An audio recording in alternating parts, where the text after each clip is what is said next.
Montreal's reputation as a city that never sleeps is well-deserved. In the early 50s, its nightlife boasted hundreds of cabarets in both the American and French tradition that gave rise to a thriving jazz scene and launched the careers of two world-class soloists, Maynard Ferguson and Oscar Peterson.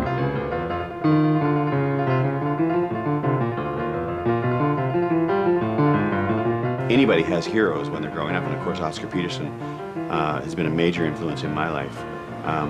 But Dave Dunnett, when I was 13, went out and saw Oscar play, and I was so jealous that I couldn't go because I was only 13, it was a nightclub. And he came back and he had this, not just an autograph, but this beautiful handwritten note from Oscar. And you know, Oscar has beautiful handwriting.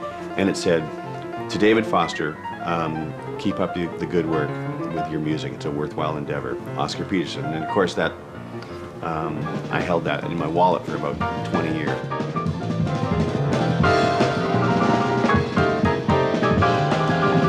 My brother was the leader of a little band called the Montreal High School Victory Serenaders, and Oscar Peterson was our piano player.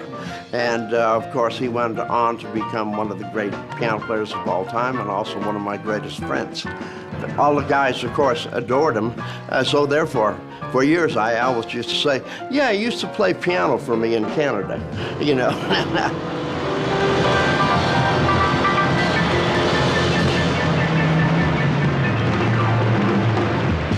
I'd already been grudgingly studying violin and piano, and by that I mean it was an interruption of my hockey career.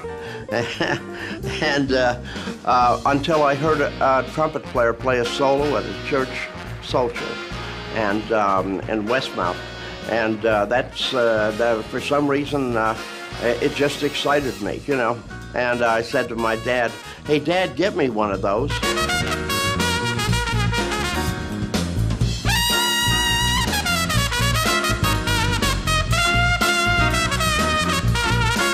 When I was 12 years of age, I would play in a French-Canadian a nightclub called the Palermo Club from 9 till 3 in the morning. And that was 6 nights a week.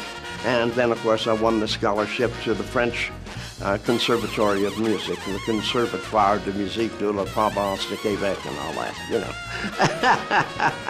I moved onto a band bus and various band buses.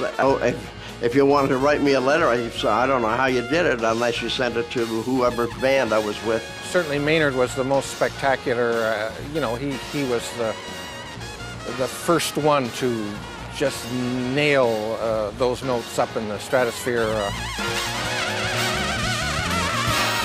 This eventually will be attached to me, I think, and I won't be able to get rid of it, you know, because it's what I've done all my life. I'd have been a lousy accountant.